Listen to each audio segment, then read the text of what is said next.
2026వ సంవత్సరం ఫిబ్రవరి 17 మంగళవారం రోజున మనకి అత్యంత శక్తివంతమైనటువంటి సూర్యగ్రహణం అనేది ఏర్పడుతుంది. ఈ సూర్యగ్రహణం చాలా శక్తివంతమైనది. దాని ప్రభావం వలన ఈ 5 రాసుల వారికి అదృష్టం అనేది విపరీతంగా పట్టబోతుందని చెప్పేసి మనకి జ్యోతిష శాస్త్రంలో చెప్పడం అనేది జరుగుతుంది. అంటే ఈ 5 రాసుల వారికి పట్టబోయేటటువంటి అదృష్టాన్ని ఆపడం ఎవరి వలన కూడా కాదన్నమాట. 1000 కోట్లు ఇచ్చినా లేదా తులం బంగారం ఇచ్చినా ఇలా ఏది చేసినా అంటే కొంతమంది ఏంటంటే బాగుపడుతున్నారు అని చెప్పేసి అంటే వెనకమాల శత్రువులు వెన్నుపోటు పడవడానికి సిద్ధంగా ఉంటారు. చేతనైనంత వరకు నష్టాలు చేయాలని చూస్తూ ఉంటారు. కానీ అలాంటి వారు ఎన్ని ప్రయత్నాలు చేసినా కూడా ఈ 5 రాసుల వారికి పట్టినటువంటి అదృష్టాన్ని ఆపడం ఎవరి వలన కూడా కాదు. అంతగా ఈ 5 రాసుల వారి యొక్క సుడి తిరుగుతుందని చెప్పుకోవచ్చు. వీరికి ఎప్పటి నుంచి తిరుగులేని రాజయోగం అనేది పడుతుంది. వీరికి ఇప్పటి నుంచి ఏ పని చేసినా కూడా అందులో కలుసుబాటు అనేది ఉంటుంది. వీరికి అన్ని రకాలుగా కలిసి వస్తుంది. జీవితంలో మీరు ఎప్పుడూ కూడా ఊహించిన ధనాన్ని, అదృష్టాన్ని, ఐశ్వర్యాన్ని అలాగే వీరి యొక్క కోరికలు ఏవైతే ఉంటాయో ఆ కోరికలు నెరవేరటం, మనోవాంఛ సిద్ధించటం, అలాగే ఆరోగ్యం బాగుండటం, అనారోగ్య సమస్యలు తగ్గటం ఇలా వీరికి పట్టిందల్లా కూడా బంగారం అవుతుంది. ఈ అదృష్టం అనేది వీరికి ఏకంగా 24 ఏళ్ళు పట్టబోతుందని చెప్పేసి మనకి పెద్ద పెద్ద జ్యోతిష పండితులు చెప్పడం అనేది జరుగుతుంది. అంటే సుమారు ఈ 2026 దగ్గర నుంచి 2050వ సంవత్సరం వరకు 24 ఏళ్ల వరకు కూడా మీకు ఈ 5 రాసుల వారు ఎవరైతే ఉన్నారో వారికి అదృష్టం అనేది విపరీతంగా పడుతుందని చెప్పేసి మనకు చెప్పడం అనేది జరుగుతుంది. కాబట్టి ఈ 5 రాసుల వారు అసలు ఎవరు, వారిలో మీ రాశి ఉందా లేదా ఏంటి అనేది ఇదంతా కూడా మీరు ఈ వీడియోని ఎక్కడా కూడా స్కిప్ చేయకుండా చివరి వరకు వింటే మీకు అంతా కూడా వివరంగా అర్థమవుతుంది. అలాగే ఈ 5 అదృష్ట రాసులతో పాటుగా ఇంకా మిగిలిన రాసుల వారికి కూడా మీకు ఉన్నటువంటి కొన్ని దోషాలు, గండాలు ఇలాంటివి ఉన్నాయి. వాటికి పరిహారాలు చేసుకుంటే మీరు కూడా ఇలాంటి అదృష్టాన్ని సొంతం చేసుకోవచ్చు. అసలు ఈ 5 రాసుల వారు ఎవరు, అసలు వీళ్ళు ఏంటి, ఏం చేయాలి, ఏం చేయకూడదు ఇదంతా కూడా మీరు ఈ వీడియోని ఎక్కడా కూడా స్కిప్ చేయకుండా చివరి వరకు వింటే ప్రతి పాయింట్ టు పాయింట్ అనేది మీకు చక్కగా అర్థమవుతుంది. కాబట్టి చక్కగా చివరి వరకు అంటే స్కిప్ చేసుకుంటూ చూసినట్లయితే మీకు సరిగ్గా అర్థం కాదు. ఈ వీడియో వలన మీకు లాభమే తప్ప ఎటువంటి నష్టం అనేది ఉండదు. ఆ పరమేశ్వరుడి యొక్క అనుగ్రహం మీ మీద ఉండటం వల్లనే ఈ వీడియో మీ కంటపడింది. కాబట్టి మీరు ఈ వీడియోని ఎక్కడా కూడా స్కిప్ చేయకుండా చివరి వరకు విని ఒక లైక్ ఇచ్చి సపోర్ట్ చేయండి. మరికొంతమంది మిత్రులకు చేరడం కోసం ఇక ఆలస్యం చేయకుండా మనం వీడియోలోకి అయితే వెళ్ళిపోదాం. మనకు ఫిబ్రవరి 17 అంటే ఈ 2026వ సంవత్సరంలో ఫిబ్రవరి 17వ తారీఖు మంగళవారం రోజున మనకి సూర్యగ్రహణం అనేది ఏర్పడుతుంది. ఈ సూర్యగ్రహణాన్ని రాహుగ్రస్త సూర్యగ్రహణం అంటారు. ఇది ధనిష్ఠా నక్షత్రం యొక్క 4వ పాదంలో మాఘ బహుళ అమావాస్య రోజున రాబోతుంది. ఈ సూర్యగ్రహణం ఏర్పడే సమయం ఏంటి అంటే మధ్యాహ్నం తర్వాత అంటే ఫిబ్రవరి 17వ తారీఖు మధ్యాహ్నం తర్వాత 3 గంటల 26 నిమిషాల దగ్గర నుంచి రాత్రి 7 గంటల 57 నిమిషాల వరకు మనకు ఈ గ్రహణం అనేది ఉంటుంది. అంటే సుమారు 4 గంటల పాటు మనకి ఈ సూర్యగ్రహణం అనేది ఉంటుంది. అంటే ఈ సూర్యగ్రహణం యొక్క సమయం అయితే ఇదన్నమాట. ఈ గ్రహణాన్ని రాహుగ్రస్త సూర్యగ్రహణం అంటారు. ఇది ధనిష్ఠా నక్షత్రం యొక్క 4వ పాదంలో మాఘ బహుళ అమావాస్య రోజున రాబోతుంది. గ్రహణాలు ఏంటంటే మనకు ప్రతి సంవత్సరం కూడా వస్తూనే ఉంటాయి, అలాగే పోతూనే ఉంటాయి. కానీ ఒక్కొక్క గ్రహణానికి ఒక్కొక్క ప్రత్యేకత అనేది ఉంటుంది. ఉగాదికి ముందు అలాగే శివరాత్రికి తర్వాత వచ్చే అమావాస్య రోజున సూర్యగ్రహణం అనేది రాబోతుంది. మనకు భారతదేశంలో ఈ సూర్యగ్రహణం అయితే కనబడదు. అంటే మనకు భారతదేశంలో లెక్క ప్రకారం మనం చూసుకుంటే ఈ సూర్యగ్రహణం అనేది మనకి ఇది పెద్దగా కనిపించదు. మరి ఇది ఎక్కడ కనిపిస్తుందంటే అంటార్కిటికాలో కనిపిస్తుంది. మన దగ్గర కనబడదు. ఇది భారతదేశంలో కనబడదు. కాబట్టి ఇక్కడ మీరు ఈ పాయింట్స్ని జాగ్రత్తగా వినండి. ఇవే మీకు బాగా ఉపయోగపడతాయి. కనబడదు అంటే ఎలా కనబడదు, పట్టింపు ఉండదు. ఇదంతా కూడా నేను చెప్తానన్నమాట. ఇది భారతదేశంలో కనబడదు కాబట్టి దేవాలయాలు ముయ్యటం కానీ లేదా సూతకం కానివ్వండి, ఇల్లు వాకిళ్ళు కడుక్కోవడం ఇలాంటివి ప్రత్యేకంగా చేయాల్సినటువంటి అవసరమైతే లేదు. అంటే ఎలాంటి నియమాలు పాటించాల్సినటువంటి అవసరం లేదు. కానీ గర్భిణీ స్త్రీలు మాత్రం బయటికి అనేది రాకూడదు. ఇది మాత్రం మీరు గుర్తుంచుకోవలసినటువంటి విషయం. ఎందుకు అంటే గ్రహణం అనేది ఎక్కడ జరిగినా కూడా అది పుణ్యకాలం అన్నమాట. ఎక్కడ గ్రహణం జరిగినా కూడా అంటే మనకు అంటార్క్టికాలో గ్రహణం జరిగింది, మనకు లేదు కాబట్టి దీన్ని మనకి సంబంధం లేదని చెప్పేసి మనకు ఎక్కడ కూడా చెప్పడం లేదు. మనకు ఎక్కడ జరిగినా కూడా గ్రహణం అన్న తర్వాత గ్రహణమే. దాన్ని రాహుగ్రస్త సూర్యగ్రహణం అని అంటారు. అది మనకు కూడా లెక్కలో ఉంటుంది. అంటార్క్టికాలో గ్రహణం పట్టింది కదా, మనకు కాదు కదా, కాబట్టి దాన్ని రాహుగ్రస్త సూర్యగ్రహణం కాదు అని చెప్పేసి ఎవరు కూడా అనరు. కాబట్టి భారతదేశంలో ఎక్కడ సూర్యగ్రహణం కనిపించినా కూడా అది గ్రహణం ఉన్నట్లే లెక్క అవుతుంది. కాబట్టి మనం కూడా కొన్ని నియమాలు అనేవి పాటించాలి. అందులో ముఖ్యంగా ఏంటంటే గర్భిణీ స్త్రీలు ఎవరైతే ఉన్నారో వారు ఈ ఫిబ్రవరి 17వ తారీఖున బయటికి మాత్రం రాకూడదు. గర్భిణీ స్త్రీలు చాలా జాగ్రత్తగా ఉండాలి. వాళ్ళు ఇంట్లోనే ఉండి ఏ పనులైనా చేసుకోవచ్చు, కానీ బయటికి మాత్రం కనిపించకూడదు, బయటికి మాత్రం రాకూడదు. ఈ గ్రహణం పుణ్యకాలం కాబట్టి ఇలాంటి సమయంలో అగ్ని కార్యాలు అలాగే పూజలు అనుష్ఠానాలు చేసుకుంటే చాలా మంచిది. ఎందుకంటే ప్రతి ఒక్కరి జీవితంలో కూడా కష్టాలని, ఒడిదుడుకుల్ని, బాధలు, సమస్యలు, బయటకు చెప్పుకునే బాధలు, బయటకు చెప్పుకోలేని బాధలు, కొన్ని వ్యాపారంలో ఏదన్నా పెట్టుబడులు పెడితే మనకు లాభం సంగతి, తర్వాత నష్టాలు రావటం, ఏ పని చేసినా కూడా అందులో కలుసుబాటు అనేది లేకపోవటం, ఎప్పుడు అనారోగ్య సమస్యలు, మానసిక సమస్యలు, భార్యాభర్తల మధ్య గొడవలు, అనారోగ్య సమస్యలు, శత్రు సమస్యలు, జనాల ఏడుపులు, నరదిష్టి, పాపకర్మ ఎక్కువగా ఉంటుంది. అంటే ఇలా అనుకుంటూ ఉంటారనమాట. ఏ జన్మలో ఏం పాపం చేశామో ఆ దేవుడు ఎంతగా పగబట్టాడు, అసలు మాకు సుఖం అనేది లేదు అని చెప్పేసి అలా బాధపడే సంఘటనలు అనేవి మనిషికి ఏంటంటే చాలా ఎక్కువగా ఉంటూ ఉంటాయి. అలాంటివన్నీ కూడా మీకు తొలగిపోవాలని, అంటే మీకు ఇట్లా ఈ అగ్ని కార్యాలు కావచ్చు, పూజలు కావచ్చు, అనుష్ఠానాలు కావచ్చు, దానము, ధర్మము, ఉపవాసాలు ఇలాంటివన్నీ కూడా ఈ సూర్యగ్రహణం రోజున చేస్తే చాలా బాగా కలిసి వస్తుంది. ఈ సూర్యగ్రహణం యొక్క ప్రత్యేకత ఏంటంటే ఈ సూర్యగ్రహణం పంచగ్రహణ కూటంలో జరుగుతుంది. ఎప్పుడైతే పంచగ్రహణం కూటమి ఏర్పడుతుందో అంటే బుధుడు, శుక్రుడు, రాహువు, రవి, చంద్రుడు శీఘ్రగతి కలిగినటువంటి గ్రహాలు ఇలాంటి సమయాల్లో ఏంటంటే బంగారం రేట్లు అలాగే వెండి రేట్లు అనేవి విపరీతంగా పెరుగుతాయన్నమాట. బంగారము ఇలాంటి సమయంలో కాస్త తగ్గిందని అనుకోగానే బంగారం కావచ్చు, వెండి కావచ్చు, మీరు కొనుక్కొని కనుక పెట్టుకున్నట్లయితే మీకు భవిష్యత్తులో ఎప్పుడైనా సరే వాటికి దానివలన లాభమే తప్ప ఎటువంటి నష్టం అనేది ఉండదు. ఎందుకంటే ఇక తగ్గిందనో పెరిగిందనో ఇలాంటివి కంగారు పడకుండా మీకు మనోధైర్యం ఉండి అలా అంటే అప్పులు చేయకుండా మీకు దగ్గర ఉన్నటువంటి సేవింగ్స్ తోటే, పొదుపుతోటే మీరు కొనుక్కుంటే మాత్రం మీకు బాగుంటుందన్నమాట. అలా మీరు ఆలోచించుకొని చేసుకోండి, మంచిది. మనకి చాలా వరకు కూడా క్లియర్గా అర్థమవుతుంది.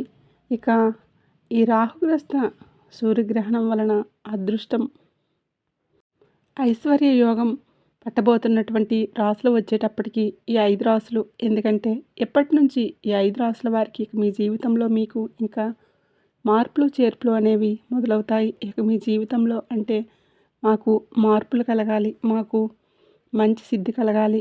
గతం గతః, ఇక దాన్ని వదిలేసేయండి. గతంలో మంచి జరిగిందో చెడు జరిగిందో ఇక అవన్నీ అక్కడితో ఫుల్ స్టాప్ పెట్టేసేయండి. ఇక ఎప్పటి నుంచి మీరు దాని గురించి ఆలోచించవద్దు. కానీ ఇక్కడి నుంచి మాత్రం మీ జీవితం అనేది అద్భుతంగా మారబోతుందన్నమాట. అంటే ఈ ఫిబ్రవరి 17 ఈ సూర్యగ్రహణం దగ్గర నుంచి ఈ 5 రాసుల వారికి విపరీతమైనటువంటి అదృష్టం అనేది పట్టబోతుంది. మొట్టమొదటి రాశి వచ్చేటప్పటికి బాగా గుర్తుపెట్టుకోండి, ధనుసు రాశి. ధనుసు రాశి అనేది రాశి చక్రంలో 9వ రాశి. ఈ రాశికి అధిపతి గురుడు. ఈ ధనుసు రాశి వారికి ఈ ఫిబ్రవరి 17, 2026 సంవత్సరం సూర్యగ్రహణం దగ్గర నుంచి అదృష్టం అనేది విపరీతంగా పట్టబోతుంది. ఇప్పటి నుంచి మీకు తిరుగులేని రాజయోగం అనేది పట్టబోతుందని చెప్పేసి మనకి జ్యోతిష శాస్త్రంలో చెప్పడం అనేది జరుగుతుంది. ఈ ధనుసు రాశి వారికి ఏంటంటే ధైర్యం ఎక్కువగా ఉంటుంది. మనోధైర్యం అనేది కూడా పెరుగుతుందన్నమాట. స్థిరత్వం, స్థైర్యం అనేవి ఉంటాయి. అలాగే మీరు చేసేటటువంటి పనుల్లో మీకు ఆర్థిక లాభాలు అనేవి బాగా కలుగుతాయి. మీరు చేసే దూర ప్రయాణాలు ఏవైతే ఉంటాయో ఆ ప్రయాణాలు కూడా మీకు బాగా కలిసి వస్తాయి.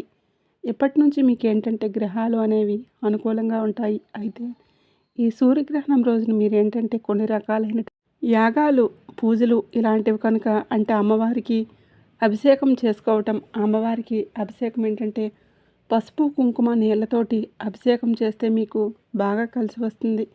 కాబట్టి ఇలాంటి చిన్న నియమాలు అనేవి ఆచరించండి. ఇక అదృష్టం పట్టబోతున్నటువంటి రెండవ రాశి వచ్చేటప్పటికి మేషరాశి. ఈ మేషరాశి వారికి కూడా ఈ సూర్యగ్రహణం నుంచి విపరీతమైనటువంటి అదృష్టం పట్టబోతుంది. వీరికి ఉద్యోగంలో మంచిగా లాభాలు, అలాగే స్థానచలనం అనేది కూడా కలుగుతుంది. కొత్త పరిచయాలు అనేవి ఏర్పడతాయి. వ్యాపారంలో స్థిరత్వం కలుగుతుంది. అలాగే వ్యాపారంలో మంచిగా లాభాలు కలిసి వస్తాయి. ఉద్యోగాలు చేసేవారికి ప్రమోషన్స్ ఏర్పడుతూ ఉంటాయి. మంచిగా శాలరీలు పెరగటం, విద్యార్థులు కూడా బాగుంటుందన్నమాట. ఇలా ఈ మేషరాశి వారికి కూడా ఈ సూర్యగ్రహణం దగ్గర నుంచి మీకు బాగా అనుకూలంగా ఉంది. ఈ అదృష్టం అనేది మీకు ఈ ఫిబ్రవరి 17 సూర్యగ్రహణం దగ్గర నుంచి ఏకంగా 24 ఏళ్ల పాటు ఉంటుంది. ఇది కూడా మీరు గుర్తుపెట్టుకోండి. ఈ 5 రాసుల వారు, అలాగే తర్వాత 3వ రాశి, అదృష్టం పట్టబోతున్నటువంటి రాసుల్లో 3వ రాశి వచ్చేటప్పటికి వృషభ రాశి. ఈ వృషభ రాశి వారికి ఈ సూర్యగ్రహణం అనేది ఒక వరం అనే చెప్పుకోవచ్చు. వీరికి ఇప్పటి నుంచి విపరీతమైనటువంటి లాభాలు ఉంటాయి. అలాగే మనోభీష్టం కూడా నెరవేరుతుంది. అంటే మనసులో వీరు ఏ పని అయితే కావాలి అని చెప్పేసి గట్టిగా అనుకుంటూ ఉంటారో అలాంటి మనసులో ఉన్నటువంటి కోరికలు ఏవైతే ఉన్నాయో అవి ఖచ్చితంగా నెరవేరుతాయి. సుఖప్రాప్తి అనేది కలుగుతుంది. అంటే సుఖం, సంతోషం ఇలాంటివి కూడా మీకు కలుగుతాయి. కాంక్షలు, కోరికలన్నీ తీరి మీరు చాలా సంతోషంగా ఉంటారు. వ్యాపారంలో అభివృద్ధి ఉంటుంది. వ్యాపారంలో మంచిగా కలుసుబాటు రావటం, అలాగే మీరు చేసే ఉద్యోగాల్లో కూడా మీకు మంచి లాభాలు గడించడం, ఇలా విద్యార్థులకు కానివ్వండి, ఇలా అన్ని రకాల కళల్లో ఉన్నవారికి కూడా ఈ వృషభ రాశి వారికి పట్టిందల్లా బంగారం అవుతుంది. 24 సంవత్సరాల పాటు ఇప్పటి నుంచి మీరు ఈ సూర్యగ్రహణం రోజున అమ్మవారికి పసుపు, కుంకుమ, నీళ్ళతో అభిషేకం చేస్తే మీకు బాగా కలిసి వస్తుంది. అలాగే ఈరోజు యాగాలు, అగ్నిహోత్రాలు ఇలాంటివి చేసినా కూడా మీకు బాగా కలిసి వస్తుంది. ఈరోజు చేసే పూజలు, దానాలు, ధర్మాలకు కోటి రెట్ల పుణ్యఫలితం అనేది లభిస్తుంది. కాబట్టి ఇలాంటి నియమాలు ఆచరించండి. ఇక అదృష్టం పట్టబోతున్నటువంటి 4వ రాశి వచ్చేటప్పటికి కన్యా రాశి. ఈ కన్యా రాశి వారికి ఇప్పటి నుంచి ఎదురులేని అదృష్టం, ఐశ్వర్యం అనేవి పట్టబోతున్నాయి. మీరు ముఖ్యంగా శత్రువుల మీద విజయాన్ని సాధిస్తారు. అంటే శత్రువులు ఎవరైతే ఉన్నారో వాళ్ళు మిమ్మల్ని ఎలాగైనా నాశనం చేయాలి, మీకు నష్టాలు కలిగించాలని చెప్పేసి మీతో మంచిగా ఉంటూ కూడా చాలా వరకు కూడా మీకు నష్టాలు కలగజేస్తూ ఉంటారు. మీ యొక్క పతనాన్ని కోరుకుంటూ ఉంటారు.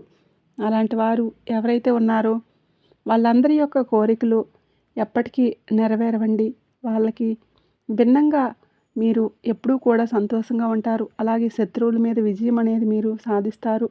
ఇంకా ఎన్నో సంవత్సరాలుగా మిమ్మల్ని ఇబ్బంది పెడుతున్నటువంటి సమస్యలన్నీ కూడా పూర్తిగా ఎప్పటి నుంచి మీకు దూరమవుతాయి. అలాగే మీకు మనోబలం అనేది కూడా పెరుగుతుంది.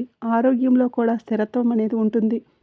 అలాగే శుభం కలిగే అవకాశం, శుభ సూచనలు, శుభకార్యాలు జరిగే అవకాశాలు కూడా ఉన్నాయన్నమాట. ఇలా ఈ కన్యా రాశి వారికి కూడా మీకు ఎప్పటి నుంచి కూడా పట్టిందల్లా బంగారం అవుతుంది. మీరు కూడా ఈ సూర్యగ్రహణం రోజున అమ్మవారికి అభిషేకం చేసుకోవటం, పసుపు, కుంకుమ, నీళ్ళతో అమ్మవారికి చక్కగా అభిషేకం చేయండి. పాలు, పెరుగుతో కాదు, పసుపు, కుంకుమ, నీళ్ళతో అభిషేకం చేస్తే చాలా మంచిది. ఈరోజు మీరు చేసేటటువంటి దాన ధర్మాలకు కోటి రెట్ల పుణ్యఫలితం అనేది ఉంటుంది. ఇక అదృష్టం పట్టబోతున్నటువంటి 5వ రాశి వచ్చేటప్పటికి కుంభరాశి. ఈ కుంభరాశి వారికి కూడా ఇప్పటి నుంచి పట్టిందల్లా బంగారంగా మారుతుంది. మీకు ఉన్నటువంటి అనారోగ్య సమస్యలు తగ్గుతాయి. మనసు అంటే మనసు ఎప్పుడూ కూడా ఏదో ఒక బాధకు గురవ్వడం, ఇంట్లో కొన్ని రకాల సమస్యలు ఇలాంటివన్నీ కూడా ఇప్పటి నుంచి మీకు దూరమవుతాయి. భార్యాభర్తల మధ్య గొడవలు అనేవి తగ్గుతాయి.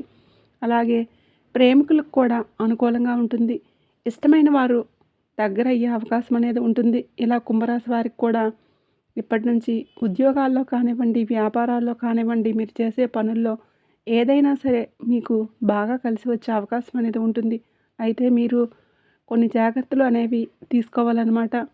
అంటే ఈ సూర్యగ్రహణం రోజున మీరు మాంసాహారం తినటం, ఇలాంటి పొరపాట్లు అనేవి చేయకూడదు. అలాగే ఎవరికైనా గోధుమలు కానీ, బియ్యం కానీ ఇలాంటివి దానం చేస్తే మంచిది. ఆవుకు ఆహారంగా ఏదన్నా తినిపించి గోమాత యొక్క పూజ చేసి, ఇలా మీకు గోమాత పూజ చేసుకోవడం వలన ముక్కోటి దేవతల యొక్క సంపూర్ణ అనుగ్రహం అనేది కలుగుతుంది. అలాగే మీకు బ్రాహ్మణులు ఎవరైనా దగ్గర ఉంటే నల్ల నువ్వులను వారికి దానం చేయండి. నల్ల నువ్వులు ఒక అర కేజీ, కేజీ లేదంటే ఒక పావు కేజీ ఇలా నల్ల నువ్వులు కొనేసి నల్లటి వస్త్రంలో ఆ నల్ల నువ్వులను మూటలాగా కట్టేసి ఎవరికైనా బ్రాహ్మణులకు మీరు దానంగా ఇవ్వటం వలన మీ జాతకంలో ఉన్నటువంటి శని దోషాలు ఏవైతే ఉన్నాయో అవన్నీ పూర్తిగా తొలగిపోయి మీకు విపరీతంగా కలిసి వస్తుంది. ఈ రోజున మాంసాహారం తినకూడదు. నలుపు రంగు వస్త్రాలు అనేవి ధరించకూడదు. ఇంట్లో తప్పకుండా దీపారాధన చేసుకోవాలి. మీకు దగ్గరలో శివాలయం కానీ లేదా అమ్మవారి యొక్క ఆలయం ఉంటే అభిషేకం చేస్తే చాలా మంచిది. ఈ రోజున అమ్మవారికి పసుపు కుంకుమ నీళ్ళతో అభిషేకం చేస్తే మీకు యాగాలు చేసినంత పుణ్యఫలితం అనేది కలుగుతుంది. అశ్వమేధ యాగం చేసినంత పుణ్యఫలితం అనేది మీ సొంతమవుతుంది. కాబట్టి ఇలాంటి చిన్న నియమాలు అనేవి మీరు ఆచరించండి. ఇక ఇప్పటి నుంచి ఈ రాసుల వారికి అంటే ఈ ఫిబ్రవరి 17 సూర్యగ్రహణం దగ్గర నుంచి ఈ రాసుల వారికి కొన్ని ఇబ్బందులు ఉంటాయి. అందులో మొట్టమొదటి రాశి వచ్చేటప్పటికి మీనరాశి. మీనరాశి వారికి ఏంటంటే కొంచెం ఖర్చులు అనేవి విపరీతంగా అవుతూ ఉంటాయి. అలాగే అప్పుల బాధలతో కొంచెం ఇబ్బంది పడుతూ ఉంటారు. కుటుంబంలో కూడా కొన్ని మానసిక బాధలు అలాగే ఆస్తులు తాకట్టు పెట్టుకోవడం కావచ్చు. ఇలా కొన్ని రకాలైనటువంటి మానసిక సమస్యలు ఈ మీనరాశి వారికి ఎక్కువయ్యే అవకాశం అనేది ఉంటుంది. కాబట్టి ఈ మీనరాశి వారు జాగ్రత్తగా ఉండండి. ఇక తర్వాత రాశి కొంచెం ఇబ్బందుల్లో ఉన్నటువంటి రాసుల్లో వృశ్చిక రాశి. ఈ వృశ్చిక రాశి వారికి ఏంటంటే కాస్త ఇంట్లో గొడవలు, తగాదాలు అవ్వటం, తల్లిదండ్రులకు సంబంధించి కొన్ని అనారోగ్య సమస్యలతో వీళ్ళు కూడా ఇబ్బంది పడటం, అలాగే మనశ్శాంతి లేకపోవటం. ముఖ్యంగా ఈ వృశ్చిక రాశి వారికి మీకు ఈ సూర్యగ్రహణం దగ్గర నుంచి కొంచెం వాహన ప్రమాదాలు ఎక్కువయ్యే అవకాశం అనేది ఉంటుంది. కాబట్టి మీరు వాహనాలు డ్రైవింగ్ చేసేటప్పుడు కాస్త జాగ్రత్తగా ఉండండి. బండి మీద వెళ్తుంటే హెల్మెట్ పెట్టుకోవడం, అలాగే కారులో అయితే సీట్ బెల్ట్ పెట్టుకోవడం, ఇంకా కాస్త వెళ్ళాలి అనుకున్న సమయానికి కొంచెం ముందుగా బయలుదేరి వెళ్ళటం, మనసును ప్రశాంతంగా ఉంచుకోవటం, కంటి నిండా నిద్రపోవటం, ఆరోగ్యం మీద దృష్టి పెట్టుకోవడం, ఇలాంటి జాగ్రత్తలు తీసుకోండి. ఇక తర్వాత కర్కాటక రాశి. ఈ కర్కాటక రాశి వారికి ఏంటంటే కొంచెం అనారోగ్య సమస్యలు ఎక్కువయ్యే అవకాశం అనేది ఉంటుంది. మీకేంటంటే సమస్యల జీవితంలో దెబ్బల మీద దెబ్బలు, కోలుకోవడానికి కూడా వీల్లేని సమస్యలు అనేవి ఎక్కువగా వస్తూ ఉంటాయి. ఆల్రెడీ మీరు ఇలాంటి మానసిక సమస్యలతోటి, అనారోగ్య సమస్యలతోటి చాలా ఇబ్బందులు పడుతున్నారు. అలాగే మీ మీద నరదిష్టి అనేది చాలా ఎక్కువగా ఉంది. ఇంకా మీరేంటంటే బయట ఎక్కడ పడితే అక్కడ బయట వాళ్ళు ఎవరైనా పెట్టిన బయట భోజనం కానీ లేదా ఇలా మీరు ఏమీ తినొద్దు. జాగ్రత్తగా ఉండండి. కర్కాటక రాశి వారికి ఈ సూర్యగ్రహణం ఇది మనకి ఆయుర్భంగంగా కనబడుతుందన్నమాట.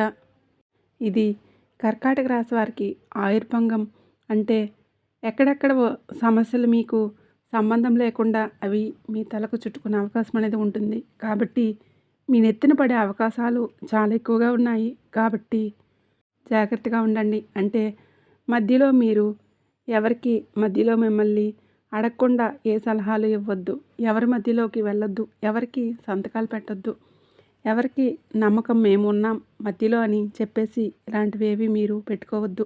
పెట్టుకుంటే మాత్రం మీ నెత్తిన పడే అవకాశాలు ఉన్నాయి. కాబట్టి మీరు జాగ్రత్తగా ఉండండి. ఇక మిగిలిన రాసులు ఏవైతే ఉన్నాయో అంటే తులారాశి కావచ్చు, అలాగే సింహరాశి కావచ్చు, మకర రాశి కావచ్చు, ఇలా మిగిలిన రాశులు ఏవైతే ఉన్నాయో వీరికి ఏంటంటే ఈ సూర్యగ్రహణం దగ్గర నుంచి సాధారణంగా ఉంది. అంటే మీకు నష్టాలు జరుగుతాయని లేదు, అలాగే పెద్దగా శుభాలు జరుగుతాయని లేదు.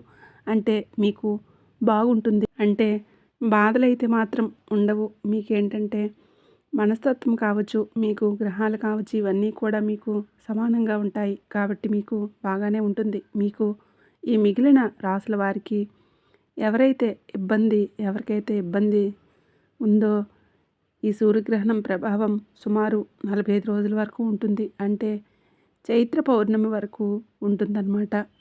ఇదండి ఈ సూర్యగ్రహణం దగ్గర నుంచి, అంటే ఫిబ్రవరి 17న వచ్చే ఈ సూర్యగ్రహణం దగ్గర నుంచి ఈ 5 రాసుల వరకు అయితే అదృష్టం, తిరిగిలేని రాజయోగం అనేది విపరీతంగా పట్టబోతుంది. అలాగే వాళ్ళు చేయాల్సినటువంటి పూజలు, పరిహారాలు ఏంటి అనేవి కూడా చెప్పుకున్నాము. అలాగే కొంచెం ఇబ్బంది కలిగే రాసులు ఏవి ఏంటి అనేది కూడా మనం ఇక్కడ చెప్పుకున్నాం. వాళ్ళు చేయాల్సిన పరిహారాలు కూడా మనం చెప్పుకున్నాం. వాళ్ళు ఏంటంటే అమ్మవారికి అభిషేకం చేస్తే చాలా మంచిదన్నమాట. అలాగే యాగాలు చేస్తే చాలా మంచిది. అమ్మవారికి ఏంటంటే పాలు పెరుగులతో కాకుండా పసుపు కుంకుమ నీళ్ళతో అభిషేకం చేస్తే మీకు చాలా బాగా కలిసి వస్తుంది.